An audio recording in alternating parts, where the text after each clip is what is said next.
Well, this is the star of the Thursday Cheltenham Festival show, and this is the area where Bryony Frost rode Frodon into after victory in the Ryanair chase. It's quite a good day, wasn't it? Oh yeah, it was okay. It's definitely a memory. It will always be with me, that's for sure. Just talk about the race again, Bryony. I know you went into detail yesterday, but I thought what was interesting was it wasn't straightforward, was it? In the sense that another horse hassled you up front. You must have had to be very shrewd in getting the pace just right. Well, that's it. He was getting niggled from behind the whole way, so it wasn't easy, and that was obviously tactics, but that was fine because that's what racing is about. But like at the end of the day, I just concentrated on my lad. We know each other. We know what sort of pace he can do, and you know, at the ditch at the top of the hill, that was just him showing off. I was like, oh, come on, Fro, you know, don't show him how much you still got left in the tank. You know, keep it a little bit undercover. And coming down the hill when ASO come up beside us, it was, you know, it was that moment going to 2 out. You rarely ever get that when a horse will then get headed and your heart sinks, and they sink as well, because it's in that defeating moment of those few strides, and then all of a sudden, you know, that last jump that I really needed him at that most critical moment, and he found it for me, and then all of a sudden you're upsides and you can feel each other lifting again. You know, you feel the determination coming back, and then when you get that head in front and the neck in front, you're watching the horse beside you. He's trying his heart out, but it doesn't match Frodon's heart, not a chance. And like it was like coming down to the last, he was like, don't you dare even not think about sending me into this. Come on, I need you.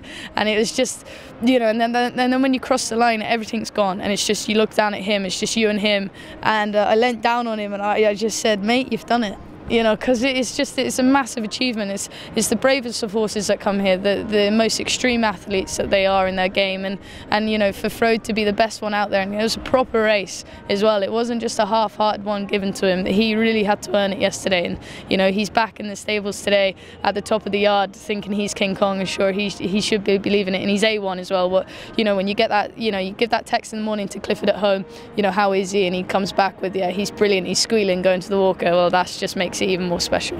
And Bryony, those few moments, those 5-10 minutes as you came back up the horse walk and then into here with everybody cheering for you, everybody thrilled for you, what was that like? Oh, it takes you back. Like, everyone who's behind you, it's mad to think how much, you know, how much support I've got, you know, from all my team at home, my teams that I ride for, or my family, and then for all the guys that were here yesterday and throughout my career, you know, just even on little days when people are coming up to you, giving you high fives and stuff. It's, you know, I like to try and give time to everybody because so many people are giving time to me, and it honestly, it's just me. But like, for people to be running alongside me, that's just awesome.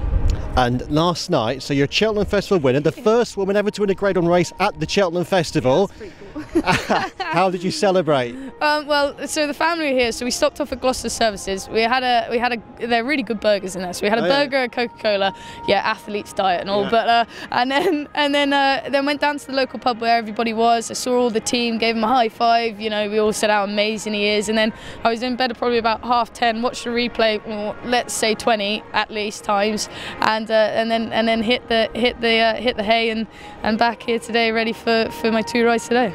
And a morning off mucking out. I know, it's brilliant. I'm in my element right now. Yeah, no, I rang Clifford last night and said, Clifford, I don't suppose I could have the morning off to go and do some talks and that in the morning and say how class Frode was? And he goes, God, anyone would think you've done all right. I was like, you know, but honestly, Clifford and Paul, they've supported me amazingly. When I first turned up there, I was quite the kid and a little bit backward like that, and they held my hand, and you know, it was just, you know, they're like a second family in there. Well, honestly, everybody here, everybody watching, all Racing Post readers were absolutely thrilled for you. Don't ever change. No, I won't, don't you worry.